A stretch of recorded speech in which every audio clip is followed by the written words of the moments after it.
जंग लड़े वो वीरों की तरह, जब खून खौलकर फौलाद हुआ, मरते दम तक डटे रहे वो, देश तभी तो यारो आजाद हुआ। इतिहास के पन्नों को कोई पलट कर नहीं देखना चाहता, नहीं देखना चाहते कि आज़ादी की लड़ाई में किसने क्या भूमिका अदा की।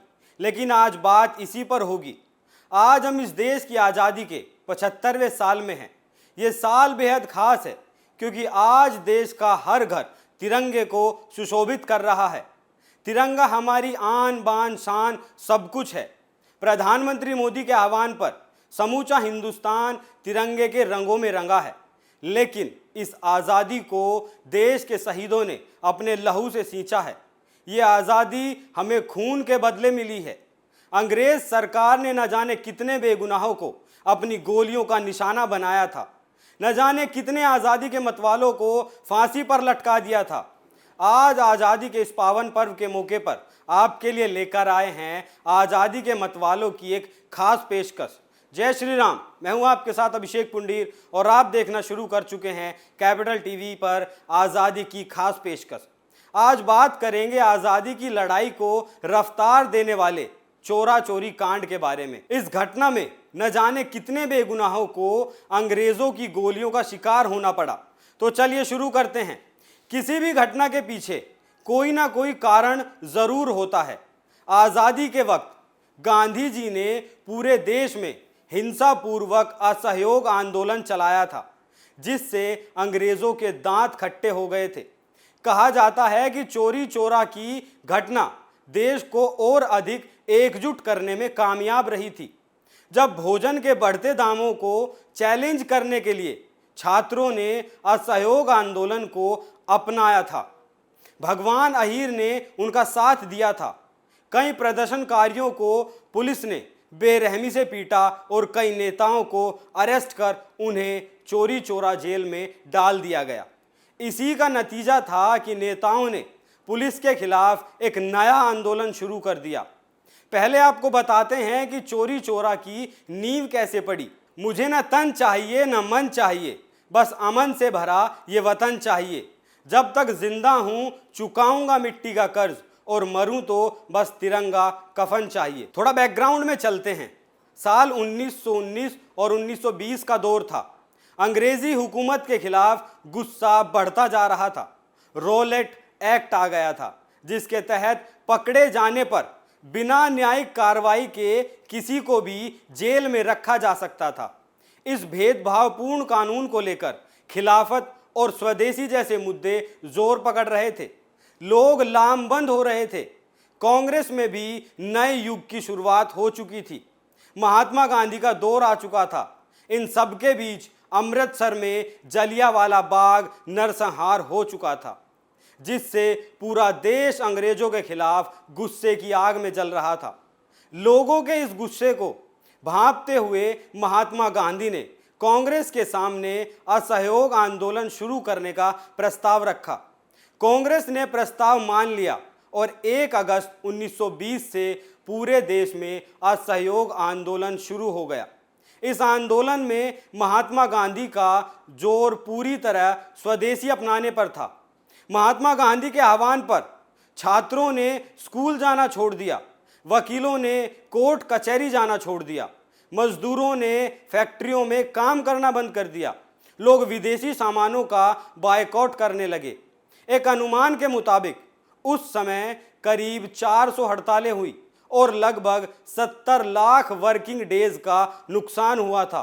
मोटा मोटी कहें तो आंदोलन सफलतापूर्वक चल रहा था और ब्रिटिश गवर्नमेंट की नींद उड़ी हुई थी। भारतीय इतिहास में 4 फरवरी 1922 का दिन, भारतीय इतिहास के पन्नों में 4 फरवरी 1922 का दिन काला दिन माना जाता है।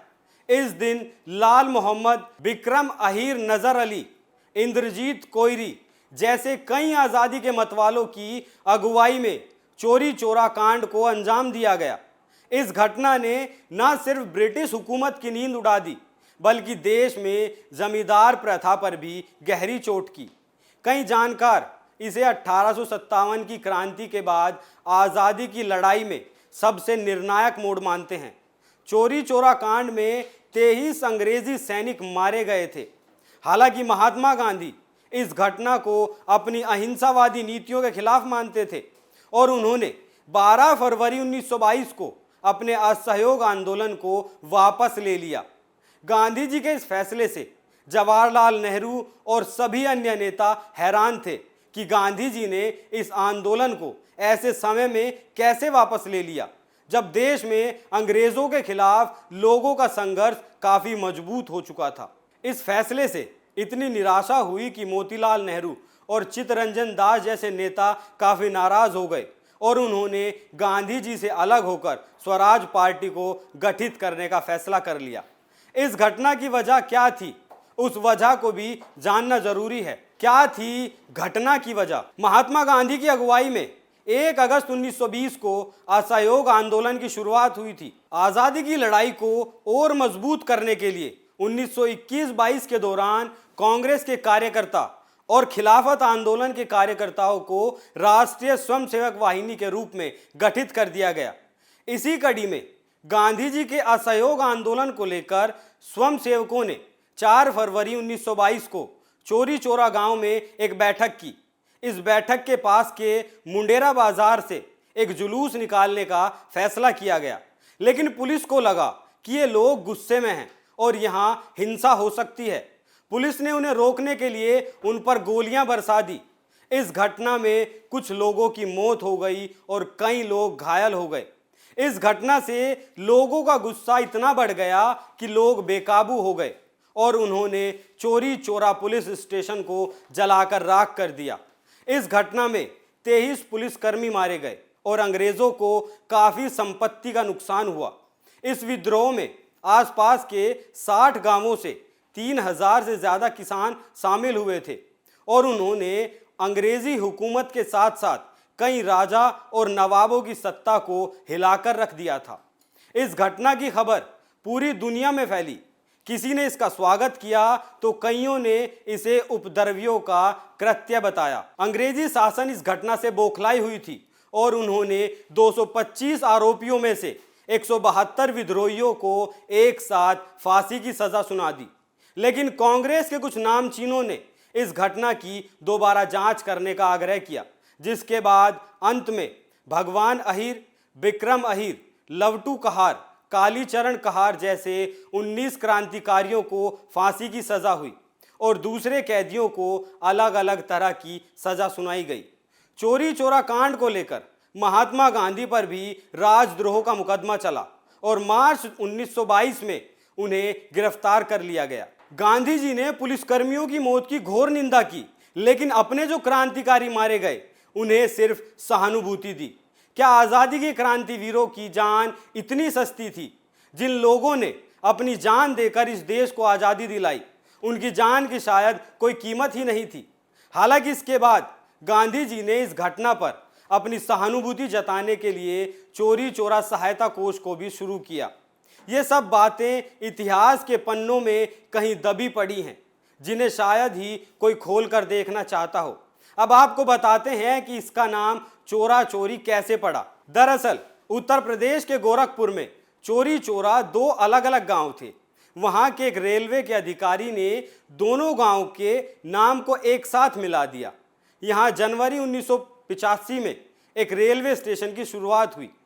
कहा जाता है कि शुरुआत में सिर्फ रेलवे स्टेशन और माल गोदाम का नाम ही चोरी चोरा था, लेकिन बढ़ते बाजार ने दोनों गांवों को हमेशा के लिए एक कर दिया। विद्रोह का परिणाम। चोरी चोरा कांड के बाद देश में उठे तूफान ने कई युवा राष्ट्रवादियों को इस नतीजे पर पहुंचने के लिए प्रेरित किया कि भारत अहिंसा के जरिए कभी अंग्रेजों से आज़ादी हासिल नहीं कर पाएगा।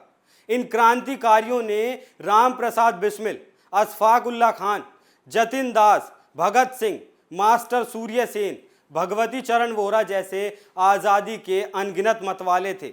हिंदुस्तान की आज़ादी के लिए अनगिनत लोगों ने अपने प्राणों की आहुति दी थी।